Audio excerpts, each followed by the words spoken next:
otaxon gap boshlab qopdi. Kampir, bilasanmi? Mana 50 yil umr guzaronlik qildik. Doktorlar nima derdi? 50 yil hayotning past balandini birga ko'rdik. Lekin ochig'ini aytishim kerak. 50 yil davomida senga sal harakatlar qilgan paytim bo'lgan. Sal o'ngdan chapga og'ishgan paytim bo'lgan. Shuni tan olaman, agar senda ham shunaqa bo'ladigan bo'lsa, men mardman, mana shuni tan olaman debdi-da, otaxon shoshma.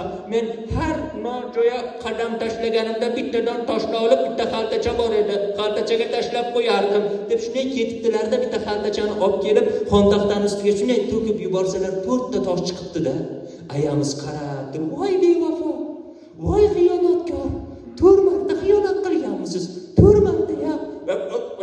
Endi yoshlikda bo'lganda, endi kampir, yoshlikda bo'lgan nima deysan desa, onamiz qarab turib, shoshmang, hozir kelaman. Oshxonaga ketibdilarda, yarim qopir narsani ko'tarib kelyapmiz-da. Haligi otaxonning ko'zlari piyoday bo'lib ketdi.